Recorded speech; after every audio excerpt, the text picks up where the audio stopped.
അയാളെ കയ്യിൽ 10 മൊബൈൽ ഫോണുണ്ട്, 10 സിം ഉണ്ട്. അതിങ്ങനെ ഓരോന്ന് മാറി ഉപയോഗിക്കണം. അതുകൊണ്ടാണ് പോലീസിന് ട്രേസ് ചെയ്ത് കണ്ടെത്താൻ പറ്റാത്തത്. പിന്നെ ഇവരെ ബാംഗ്ലൂർ കണ്ടെത്തി എന്ന് പറയുന്നുണ്ട്. ഇവരെ ബാംഗ്ലൂർ കണ്ടെത്തി എന്ന് പറഞ്ഞിട്ട് ഞാനൊരു സോഷ്യൽ മീഡിയ പേജിൽ കണ്ടു. അസ്സലാമു അലൈക്കും, welcome back to Visal media. ഞാൻ ഫക്രുദ്ദീൻ പന്താവ്. ഭർത്താവിനെ വഞ്ചിച്ചിട്ട് ഭർത്താവിൻ്റെ സ്വർണവും പണമൊക്കെ കവർന്നിട്ട് ഒരു സ്ത്രീ കണ്ണീ കണ്ട ഒരാളെ കൂടെ ഇറങ്ങിപ്പോയാൽ അതിനെ ന്യായീകരിക്കുന്നവൻ എന്താ ചെയ്യേണ്ടത്? അത് ന്യായീകരിക്കുന്നവനെ തല്ലി ഓടിക്കണ്ടേ? ആരെങ്കിലും അതിനെ ന്യായീകരിക്കോ? കഴിഞ്ഞ ദിവസം ഞാനൊരു വീഡിയോ പറഞ്ഞു. ആ വീഡിയോയിൽ ഞാൻ പറഞ്ഞത്, ഒരു പെണ്ണിനെ കാണാതായി, ആ പെണ്ണ് കുട്ടിനേറ്റാണ് പോയത്, ആ പെണ്ണ് മറ്റേ സ്വർണ്ണം എടുത്ത് പോയി, ഭർത്താവിൻ്റെ പണം എടുത്ത് പോയി, എന്തായാലും ഭർത്താവ് ഗൾഫിൽ നിന്ന് വരുന്നു എന്ന് അറിഞ്ഞപ്പോഴാണ് ആ പോയത്. അപ്പോൾ ഞാൻ ഇത്തരത്തിൽ എന്തുകൊണ്ടാണ് സ്ത്രീകൾ പോകുന്നത്, സ്ത്രീകളുടെ ഒരു കാര്യം, സ്ത്രീകൾക്ക് കിട്ടേണ്ട ഒരു പരിഗണന ഞാൻ പറഞ്ഞു. അപ്പം അതിൻ്റെ പേരിൽ ഒരുപാട് ആരോപണം. ഞാനിങ്ങനെ പോകുന്നവരെ ന്യായീകരിച്ചു. നിനക്ക് നിൻ്റെ ഭാര്യ പോയാൽ നീ ഇത് പറയോ, നിൻ്റെ ഭാര്യ അങ്ങനത്തെ എന്തൊക്കെ വിളിച്ചു പറയുന്നത്? അല്ല സുഹൃത്തുക്കളെ, ഞാൻ ആ വീഡിയോയിൽ എവിടെയാണ് ഞാൻ ഈ പോയി ന്യായീകരിച്ചിട്ടുള്ളത്? ബോധമുള്ള തിന്നുന്ന ചോറിന് അന്തമുള്ള ആരെങ്കിലും ഏതെങ്കിലും ഒരു സ്ത്രീ കണ്ണി കണ്ട കാമുകൻ്റെ കൂടെ ഇറങ്ങിപ്പോകുന്നതിനെ ന്യായീകരിക്കോ? അതൊരു നിയമപരമായിട്ട് ശരിയാണെന്ന് പറയോ? ധാർമ്മികമായിട്ട് ശരിയാണെന്ന് പറയോ? ഞാൻ സ്ത്രീകൾ അനുഭവിക്കുന്ന പ്രയാസങ്ങൾ ഞാൻ പറഞ്ഞു. സ്ത്രീകൾ ഭാര്യ എന്ന നിലയ്ക്ക് ഒരുപാട് പ്രയാസങ്ങൾ. അതുകൊണ്ടാണല്ലോ ഹബീബായ റസൂലുള്ള പറഞ്ഞത് ഹജ്ജത്തുൽ വിദായിന്, സ്ത്രീകളോട് നിങ്ങൾ മാന്യമായിട്ട് പെരുമാറണം എന്ന് പഠിപ്പിച്ചൊരു മതത്തിൻ്റെ ആളുകളല്ലേ. അപ്പോൾ ഞാനത് പറഞ്ഞപ്പോൾ ഞാനിതിനെ സപ്പോർട്ട് ചെയ്താണ്. അത്ര നാണല്ലോടോ നിങ്ങൾക്ക് അങ്ങനെ ഒരു ആരോപണം പറയാൻ? എന്തെങ്കിലും വീഡിയോ ഇങ്ങോട്ട് കാണുമ്പോൾ നിങ്ങളുടെ മനസ്സിലുള്ള ഒരു കാര്യം ഞാൻ പറഞ്ഞു നിങ്ങളോട് തീരുമാനിക്കുക. അതെന്ത് ശരിയാണ്? ഒരുപാട് പേര് ആ വീഡിയോക്ക് പറഞ്ഞു, മാഷ് പറയുന്നത് 100,000 കറക്റ്റാണ്. സ്ത്രീകളുടെ മനസ്സാരും അറിയാൻ ശ്രമിക്കുന്നില്ല. ഇതേ ഞാൻ പറഞ്ഞുള്ളൂ. ഞാൻ എന്നൊരു കൗൺസിലിംഗ് നടത്തുന്ന ഒരാളാണ്, ഞാൻ സൈക്കോളജി പഠിച്ച ഒരാളാണ്. ഞാൻ ഇതുമായി ബന്ധപ്പെട്ട് സ്ത്രീകളുടെ മനസ്സിൽ എന്താണ്, അവരെന്താണ് ആഗ്രഹിക്കുന്നത് എന്ന് ഞാൻ ആ വീഡിയോയിൽ പറഞ്ഞു. അതിന് എന്തൊക്കെ പുകിലുകളാണ് പറഞ്ഞത്. ബാലുശ്ശേരിയിൽ നിന്ന് കാണാതായ ആ സ്ത്രീയും കുട്ടിയുണ്ടല്ലോ, എത്ര ദിവസങ്ങളായി ഇതുവരെ കണ്ടെത്തിയിട്ടില്ല. ആ കൊണ്ടുപോയ ഒരാൾ ആ കാണാതായ സ്ത്രീയുടെ വീടിനടുത്തുള്ള ഒരു മൊബൈൽ ഷോപ്പുകാരനാണ്. ആ മൊബൈൽ ഷോപ്പുകാരൻ്റെ ഭാര്യയ്ക്ക് ഇപ്പോൾ ഒരു 6 മാസമായ ഒരു കുട്ടിയുണ്ട്, പാവം. അയാളുടെ ഭാര്യയുടെ ഒരു മാനസികാവസ്ഥ ആലോചിച്ചോക്ക്. 9, 7, 6 മാസം പ്രായമുള്ള 3 കുട്ടികൾ. അയാളുടെ ഭാര്യ നല്ലപോലെ സ്നേഹിച്ചിരുന്നതാണ്. എന്നിട്ട് ഇവളെ കിട്ടിയപ്പോൾ ഇതൊക്കെ ഒഴിവാക്കിപ്പോയി.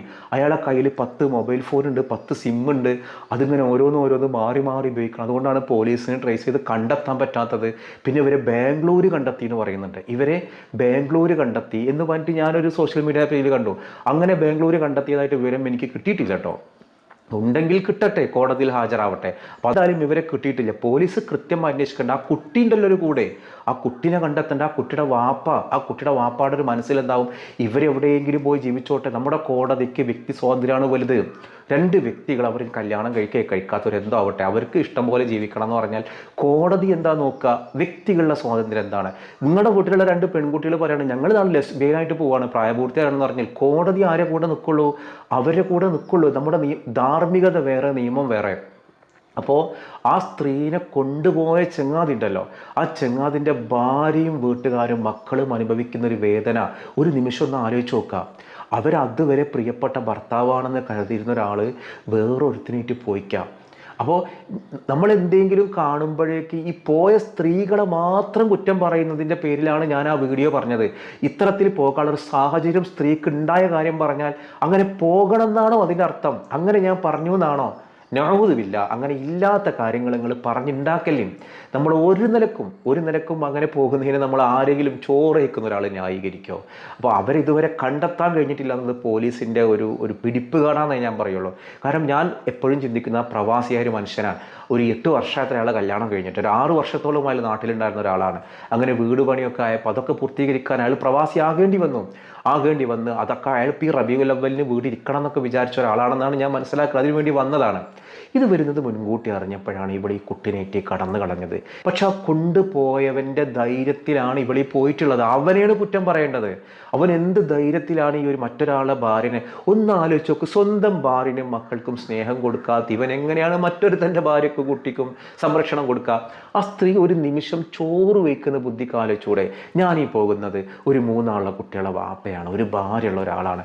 അതിനെ നോക്കാതെ ഇന്നെ നോക്കണമെങ്കിൽ നാളെ വേറൊരുത്തിനെ കണ്ടാൽ ഓൻ അതിനും വിളിച്ചോണ്ട് പോലേ.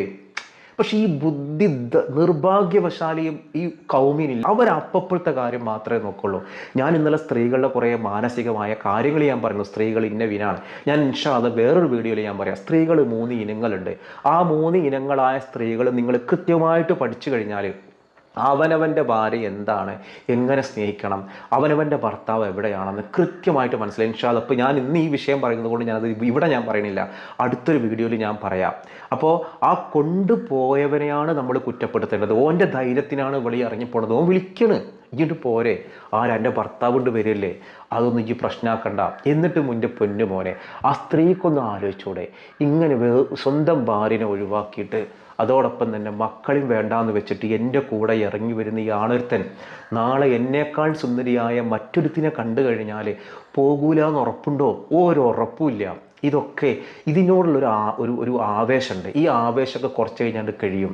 പക്ഷേ ഇതൊന്നും തലക്കകത്ത് കയറൂല. ഈ പ്രണയം തലക്ക് പിടിച്ചാൽ ഞാൻ ചിന്തിക്കുന്നത് 6 മാസം കുട്ടിയുള്ള 6 മാസം പ്രായമുള്ള ഒരു കുഞ്ഞുള്ള ആ പോയോൻ്റെ ഭാര്യ ഉണ്ടല്ലോ, അവരുടെ കുഞ്ഞുങ്ങളുണ്ടല്ലോ, ആ കുഞ്ഞുങ്ങളുടെ ഭാവിയാണ് ഇല്ലാതാവുക.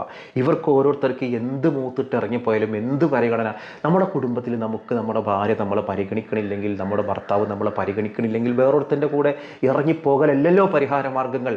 ഈ നാട്ടിൽ വേറെ എന്തൊക്കെ മാർഗ്ഗങ്ങളുണ്ട്. ഇപ്പോൾ സ്വന്തം ഭർത്താവ് നോക്കണില്ല, സ്വന്തം ഭർത്താവിന് സെക്സ് കിട്ടണില്ല, സ്വന്തം ഭർത്താവിൽ നിന്ന് പരിഗണന കിട്ടണില്ലെങ്കിൽ നിങ്ങൾ ഒഴിവാക്കിയിട്ട് അധ്വാനിച്ച് ജീവിക്കണോ? നിങ്ങൾ ജോലിക്ക് ജോലിക്ക് പോയിട്ട് ആ മക്കളെ നോക്കില്ല, അത് കണ്ടോൻ്റെ കൂടെ ഇറങ്ങിപ്പോയിട്ട് നാടിനെയും നാട്ടുകാരെയും പറയിപ്പിക്കലല്ല വേണ്ടത്.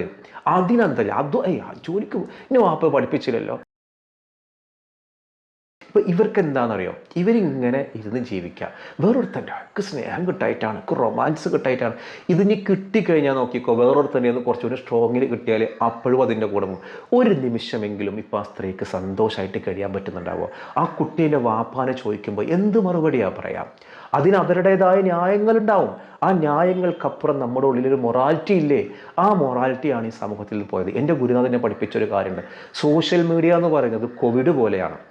നമ്മൾ കോവിഡ് കാലത്തൊരു ഡിസ്റ്റൻസ് വെച്ചിരുന്നല്ലേ, ഒരു ഇതൊക്കെ ഇട്ടിട്ട് നമ്മളൊരു മാസ്ക് ഒക്കെ ഇട്ടിട്ട് ഡിസ്റ്റൻസ്, നമുക്കറിയാം ആ അസുഖം ഒരു റിയാലിറ്റിയാണ്. ഹോസ്പിറ്റലിൽ പരിശോധിക്കുന്ന ആളും എല്ലാവരും മാസ്ക് ഇട്ട് ഒരു സോഷ്യൽ ഡിസ്റ്റൻസ്, ഒരു പള്ളിയിലൊക്കെ നിസ്കരിക്കുമ്പോൾ അങ്ങനെ അകന്നതുപോലെ ഇതൊരു യാഥാർത്ഥ്യമാണെന്ന് അറിഞ്ഞിട്ട് നമ്മൾ ഈ സോഷ്യൽ മീഡിയയിലെ അനാവശ്യ ഉപയോഗത്തിനോട് ഒരു ഡിസ്റ്റൻസ് നമ്മൾ പാലിക്കണം. ഇതെന്താണ്, നമുക്ക് ഈ ഫോണിൽ കൂടെ എല്ലാ കാര്യവും ഫോൺ സെക്സ് ഇങ്ങനെ കിട്ടുകയാണ്. ഫോണിൽ കൂടെ ഇങ്ങനെ ആശ്വാസവാക്ക് കിട്ടിയിട്ടേ നല്ല സൗഹൃദങ്ങളാണ് തുടക്കത്തിൽ ഉണ്ടാവുക. ആ നല്ല സൗഹൃദങ്ങൾ പിന്നെ എന്താണ്, വിട്ടൊഴിയാൻ പറ്റാത്ത ബന്ധങ്ങളാവുക. ഒരു നിലക്കും ഭാര്യയുള്ള ഒരു ഭർത്താവുള്ള ഒരു ഭാര്യയോ ആ ഭർത്താവോ ഭാര്യയോ അല്ലാത്ത ഒരാളോട് നിങ്ങൾ മനസ്സ് തുറന്ന് സംസാരിക്കരുത്.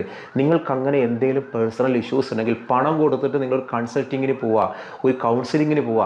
അയാൾ എന്തായാലും നിങ്ങളോട് പഞ്ചാര വാക്ക് പറഞ്ഞ് പിന്നെ നിങ്ങളെ പിന്നാലെ കൂടൂല.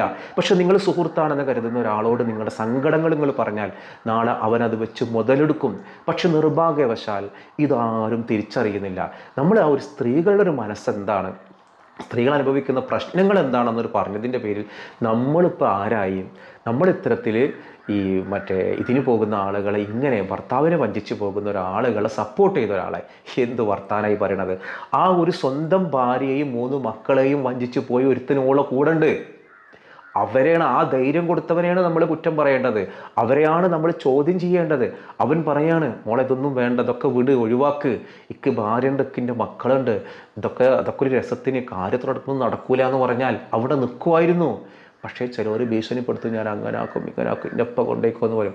പക്ഷെ അങ്ങനെ ഓടിയിട്ട് അവസാനം വറച്ചട്ടിയിൽ നിന്ന് തീക്കുണ്ടാരത്തിലേക്ക് ചാടുന്ന ഒരവസ്ഥയാണ് ഇപ്പം ആ രീതിയിലുള്ള തെറ്റിദ്ധാരണയോ നമ്മളൊക്കെയുള്ള ആക്ഷേപങ്ങളൊന്നും വേണ്ട. സ്ത്രീകളുടെ കാര്യം ഞാൻ പറഞ്ഞു, എന്ത് കാര്യത്തിനും സ്ത്രീകളെ കുറ്റപ്പെടുത്തുന്നതിനോട് ഞാൻ യോജിക്കില്ല. അങ്ങനെയല്ല ഞാൻ പഠിച്ചതും മനസ്സിലാക്കിയതും. സ്ത്രീകൾ അങ്ങനെ ചെയ്യുന്നുണ്ടെങ്കിൽ അവർക്ക് അതിൻ്റേതൊരു റീസൺ ഉണ്ടാകുമെന്ന് മാത്രമേ ഞാൻ പറഞ്ഞുള്ളൂ. അതിലപ്പുറം അത്തരത്തിലുള്ള തെമ്മാടിത്തരങ്ങളെ സപ്പോർട്ട് ചെയ്തതല്ല. അപ്പോൾ ഇൻഷാ അല്ലാഹ് യഥാർത്ഥത്തിൽ സ്ത്രീകളെ എങ്ങനെ സ്നേഹിക്കണം, ഭാര്യമാരെങ്ങനെ മനസ്സിലാക്കണം, ഭർത്താക്കന്മാരെ മനസ്സെന്താണ്, ഏതൊക്കെ തരത്തിലുള്ള ഭർത്താക്കന്മാർ, ഇൻഷാ അല്ലാഹ് നമുക്ക് മറ്റൊരു വീഡിയോയിൽ ഇത് വിശദീകരിച്ച് പറയാം. അപ്പോൾ ഞാൻ ഇന്നലെ ചോദ്യം ചോദിച്ചിരുന്നു, എല്ലാവരും കറക്റ്റ് ആൻസർ എഴുതി. മസ്ജിദുൽ അഖ്സ വളരെ കറക്റ്റ് ആൻസറാണ്. ഞാൻ ഇന്ന് ചോദിക്കുന്നൊരു ചോദ്യം, ഈ ഫോട്ടോയിൽ കാണുന്ന പള്ളി എവിടെയാണ് സ്ഥിതി, ഏതാണ് പള്ളി എന്നുള്ളതാണ്. ഇതൊരു പക്ഷേ പ്രസിദ്ധമായൊരു പള്ളി ആയതുകൊണ്ട് നമ്മൾ ചോദിച്ചിട്ടുള്ളത്. അപ്പോൾ ആ ഉത്തരവാണ് നിങ്ങൾ കമൻറ്റ് ചെയ്യേണ്ടത്. മറ്റൊരു ദിവസം മറ്റൊരു വീഡിയോയുമായി വീണ്ടും കാണാം.